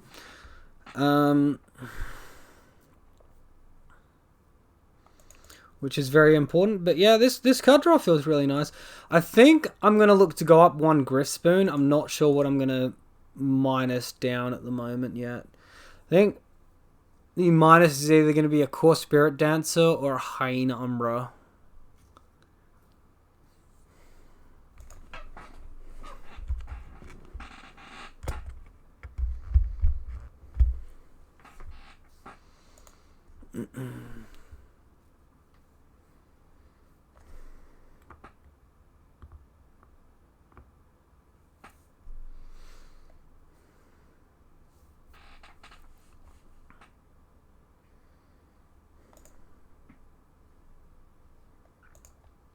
Alright, hand's looking really good. I'm going to keep this. It's a little bit weak if Invisible Stalker meets a counterspell, but other than that, you know, we've got Disenchant for our opponent's Stoneforge Mystic, like the Batterskull that the Stoneforge Mystic puts in. We've got a Path to Exile as well, which is good. Staggering Insight. I guess Griff Spoon's not really that important.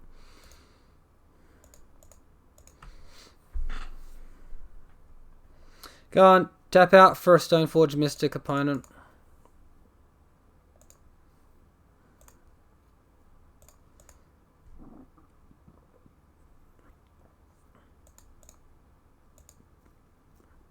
Let's assume they have Path and just jam the creature. If I'm wrong, I'm wrong. We're up a game anyway.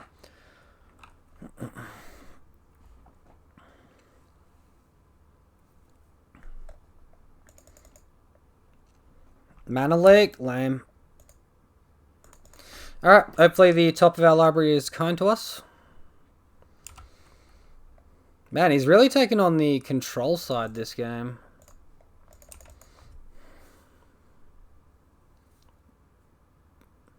Go on, activate that field. Thin my deck for me. That's what I like to see.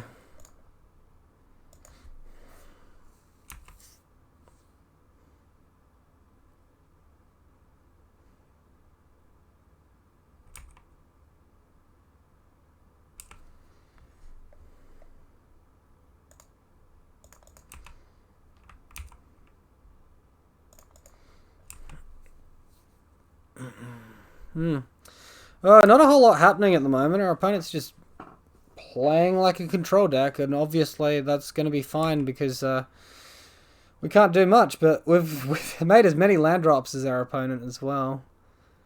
Go on, tap out and do something. Stop being lame.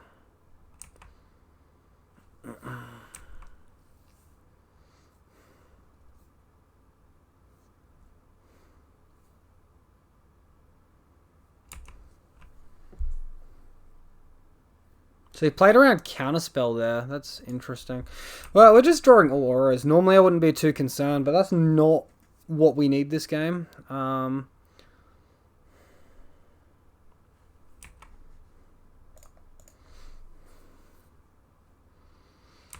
So obviously we want to do Path and Disenchant in the same turn. So I'm going to try to Path the Stoneforge Mystic in response to probably the attack. And then we can disenchant the sword afterwards. Well, Griffsburn can come back from the graveyard, and we have a different flying spell in hand. Alright, finally some action.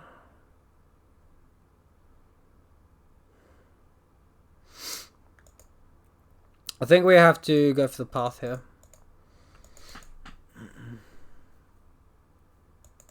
We just let that resolve. I was hoping they'd fight over that. I don't really want them... Alright, so... This is where we disenchant and hope that resolves. I've tapped wrong. I should have tapped the plains. Now I'm not showing Stubborn Denial. Alright, we do hit the sword though, so that's really good.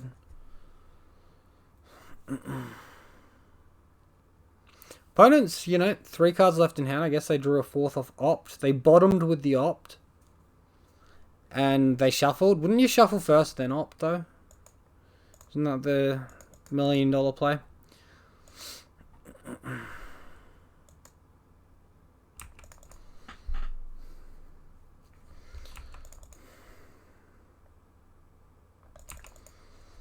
Well... Any of these days we resolve a creature, I think it's good to say we'll be able to attack and get the win. Yeah, we're running out of time though, because here's coming a Batterskull, I'm sure. Yep. They could just hardcast that Batterskull now.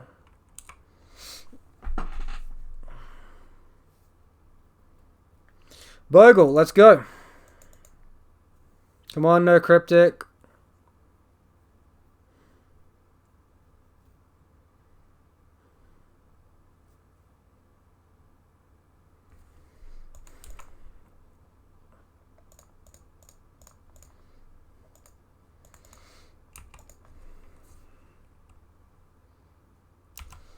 Alright, Mystical Dispute and Mana Leak. So that's 2 counterspells out of their hand. We can potentially draw another creature and just win it from their next turn.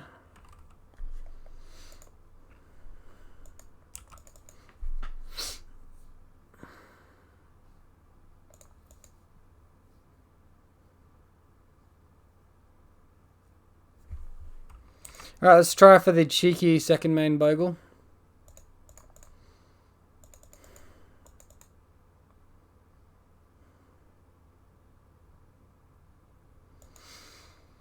Has he got another one?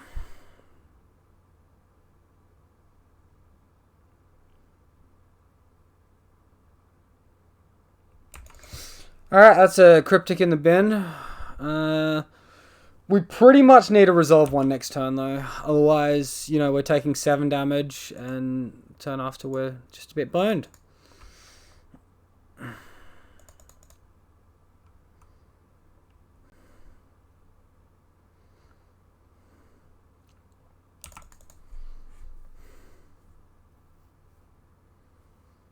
Got all these good auras in hand. Oh, such a waste. Alright, cool, don't fail me now. Pray they don't have path, right?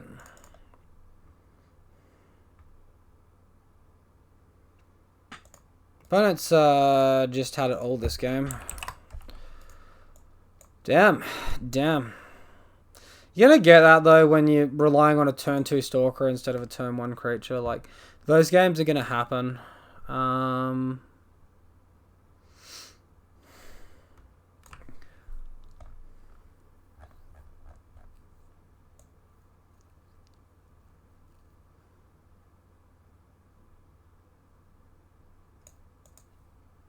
think I'm happy submitting the same list. I didn't see any Mystic Sanctuary, so I don't think I want Rest in Peace.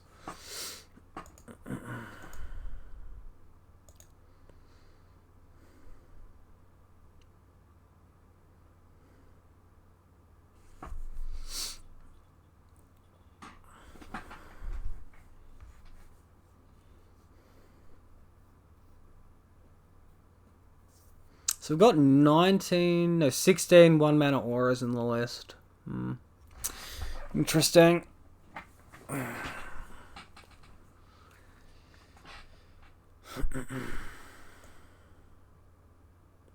Oh, actually, no, make it 17 because of Hyena.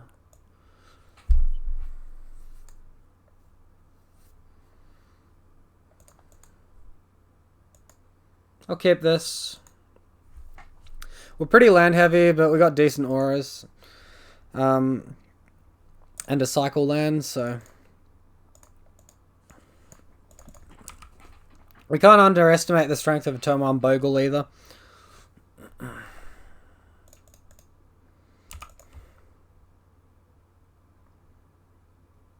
So playing Staggering Insight would be bad if my opponent had Spell Snare. I don't think I've seen Spell Snare in either of the games so far. So I think I'm willing to just try and cast it and try to get that value. Alternatively, maybe I don't go for this and I just go for the 2 auras because they could Force of Negation it. Alright, so the payoff works and we start getting our card draw engine. Daybreak Coronet, what a great draw. Excellent.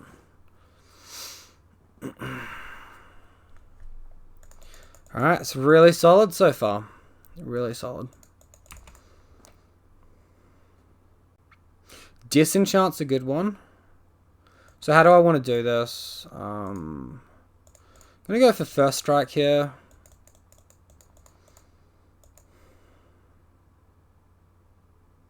Come on, counter it. You know you want to. Let me resolve my Daybreak.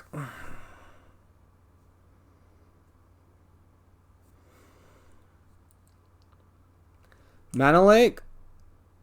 Well, let's go for it. It's only bad if they have a disenchant effect of their own. No Force of Negation either, so attack for 5. Draw a card. Stalker's not awful. So pressure's now on our opponent here, absolutely. Like, they're down to 9.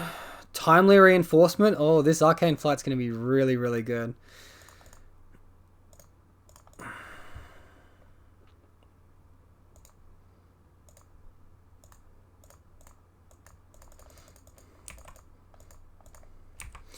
Alright, Arcane Flight for the win. We'll just attack for that 6 life that they just gained. We'll just take it all away. Draw a card. Alright. Not what we were looking for, but Oh, Stalker's a bad play there. If they Supreme Verdict here, I've just shot myself in the foot really, really hard. I should have left Stalker in hand.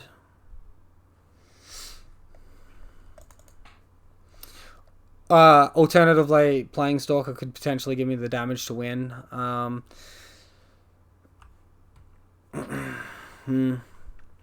guess they don't have Verdict, or else they just slam Lamb and slam both Land and Verdict and blow us out. So we might be fortunate there.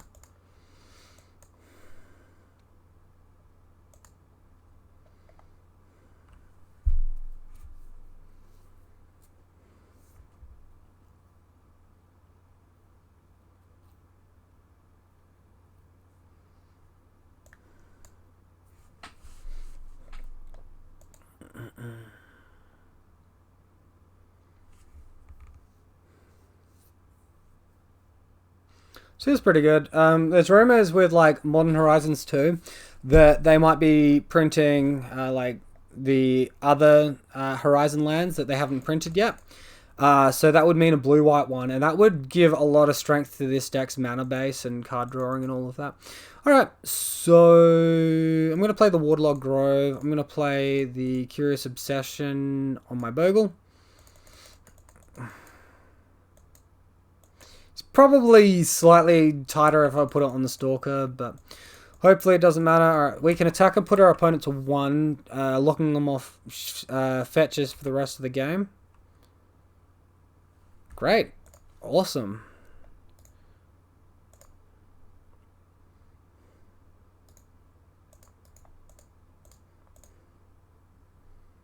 Alright, those are some pretty sweet auras to draw as well. I think I'm going to look to drop the Staggering Insight over here. Actually, no.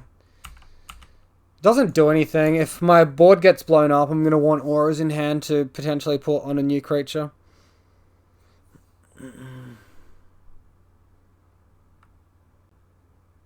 I think we cycle Grove here and look to counter this off a Stubborn Denial. Alright, that's fine. They can have their 2 cards.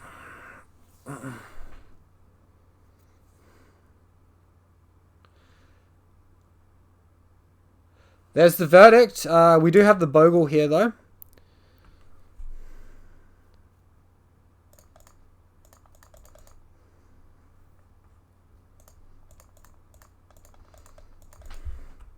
Alright, no, let's not overload onto it. Griff Spoon's enough.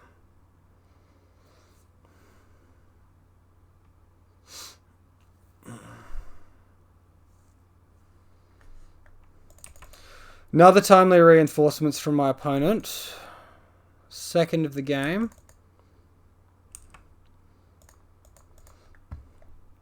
Damn, just that extra 1 point of damage and we would have had our opponent here. Ethereal Armor maybe for the win. No Ethereal Armor. Alright.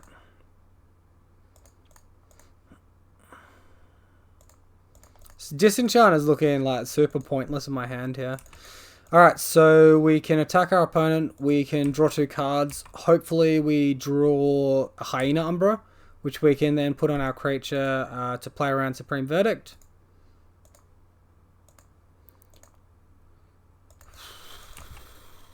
Alright.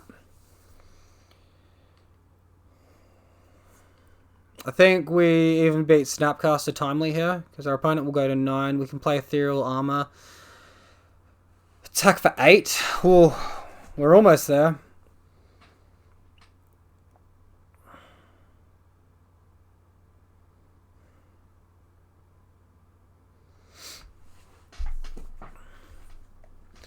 Wow, we managed to get there. Holy cow! What a showing for the league that was. That's a 4-1. That's fantastic. Yeah. So like, realistically, with my playtesting, and with my 2 leagues I've played, I've had 2 3-2s and I've had 2 4-1s. So the deck's got a lot of promise about it, I think. The card draw feels really nice. I think it's decent in this metagame where you're able to draw cards. Counter Magic doesn't feel too bad.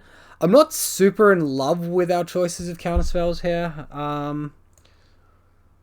I think both are good situationally, but neither are good all the time. So that's probably my issue here. The awesome thing about Force of Negation, though, is depending on what deck you're versing, you can cast your creature, dump your auras on the board, do that attack. Like, we're an aggro deck. We want to be tapping all our mana every turn for those auras, for the damage that the auras provide. And then if our opponent plays a Liliana, a Khan, and all the stars, we're tapped out, but we counter it. So that's the real strength of Force of Negation and why you want it in the list, and really for a lot of the reason why you'd be playing blue at all.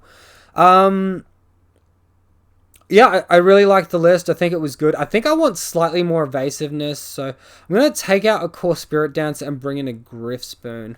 I think this is the lowest I'm going to go on creatures. The only reason I'm not like that keen on Core Spirit Dancer is we do have the card draw already between Curious Obsession and Staggering Insight. And as we saw, like, we do get to draw lots of cards, but when our opponent was like our White Hatebears opponent, perfect example. They were just blocking us out. We needed that extra evasiveness source to fly over the top, get our card draw and all of that, and it wasn't quite there. I think, obviously, Spirit Mantle's the more powerful effect to be running there, but by the same extent, we've already got 6 2-mana creatures and like 6 2-mana auras. We don't want to have too many two-mana spells, like, especially like on turn 3 you want to play multiple auras, right?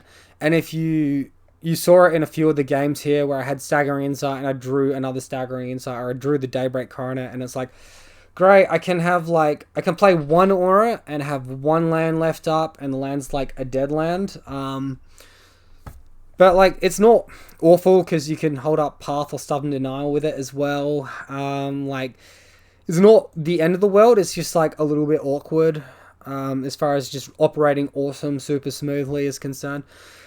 Sideboard wise, yeah, not too bad. I still haven't seen any action from these Damping Spheres yet. Maybe I'll just board them out for something else. I think Torpor Orb could be really strong at the moment. We've already had a win against Storm with this deck as well. And, you know, there's a few decks running around with that new Spirit, which wrecks our day. So maybe a couple of Torpor Orbs at this point in time aren't a bad thing. But yeah, so that's going to round off the video here today, guys. Let me know what you think, you thought of it as well. Is it the real deal? Am I just getting lucky? Is it meta dependent? Personally, I think it's meta dependent. As to whether or not you run blue over green. But yeah, I'm very impressed by it, and I'm happy to keep jamming games, and I hope like people are happy to keep receiving them. I know there's a few players on Facebook, and a couple of them are following my channel now that big advocates of blue.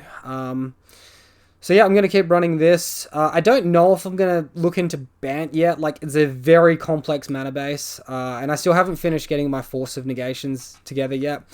So I might leave Bant on the back burner a little bit at the moment until I get my forces up. Yeah, thanks everyone. It's been a wild blast. Really enjoy it. Love all the support and the way the channel's growing. If you're new, want to see daily content, subscribe. We're doing 3 leagues a week, with the complete leagues being on the weekend and the individual games during the week. And if you want notifications every time a new video goes live, make sure to ring that bell for notifications. Thanks guys. See you next time.